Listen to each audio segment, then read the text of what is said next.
આજે આપણે ગોળ ખાવાના કેવા કેવા ફાયદા થાય છે તેના વિશે આજે આપણે જાણીશું.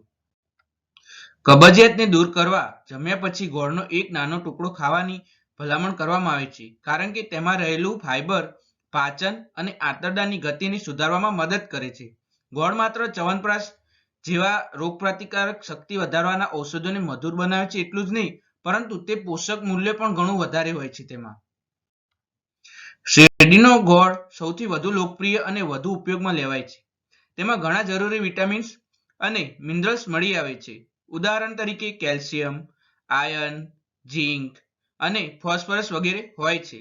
ગોળનું સેવન કરવાથી એનેમિયા જેવી બીમારીઓથી બચી શકાય છે.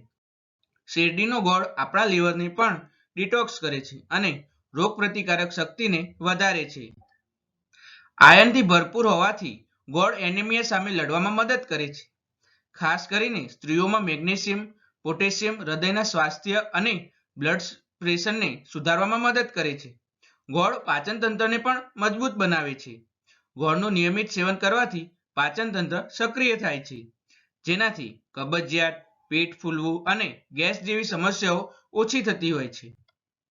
ગોળ એક કુદરતી સ્વીટનર છે જે ઘણા ફાયદાઓથી ભરપૂર હોય છે. ગોળનું સેવન કરવાથી શરીરમાં આયર્નની ઉણપ દૂર થતી હોય છે, કારણ કે તેમાં આયર્ન ભરપૂર માત્રામાં હોય છે.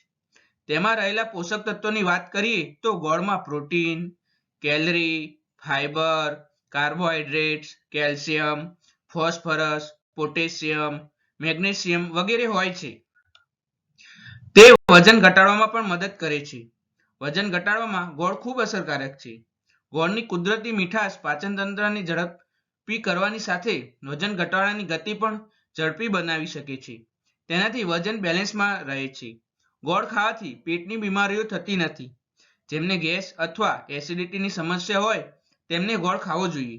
સવારે ઉઠ્યા પછી ખાલી પેટે ગોળ ખાવાથી પાચન શક્તિ મજબૂત થાય છે અને ભૂખમાં પણ વધારો થાય છે. ગરમ દૂધ સાથે ગોળનું સેવન કરવાથી પેટના દુખાવામાંથી રાહત મળે છે. તેનાથી પેટને લગતી સમસ્યાઓ પણ દૂર થતી હોય છે. શરદી અને ઉધરસ માટે પણ ગોળ લાભદાયી છે. જે વ્યક્તિને શરદી ઉધરસની તકલીફ હોય તેઓએ ગોળનું સેવન કરવું જોઈએ. ગોળમાં રહેલ ગુણકારી તત્વ શરદી ઉધરસ ભગાડવામાં ખૂબ ફાયદાકારક છે. શરદી અને કફ હોય તો કાળા મરી અને આદુ સાથે ગોળ ખાવો જોઈએ.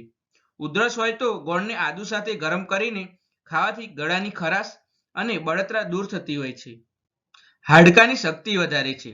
કેલ્શિયમ અને ફોસ્ફરસ ગોળમાં પુષ્કળ પ્રમાણમાં હોય છે, તેથી તે હાડકાને મજબૂત કરવા માટે ખૂબ અસરકારક છે.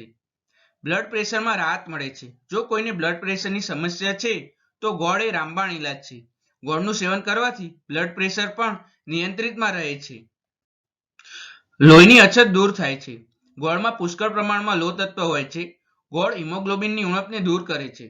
ગોળનું સેવન કરવાથી શરીરમાં લાલ રક્તકણોની માત્રા વધે છે અને એનેમિયા પણ મટી જાય છે. ત્વચામાં ગ્લો આવે છે.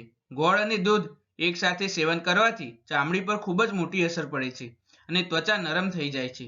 તેનાથી નિખાર પણ આવે છે અને ખીલની સમસ્યા પણ સમાપ્ત થઈ જાય છે. એટલે આપણે ગોળનું સેવન કરવું જોઈએ.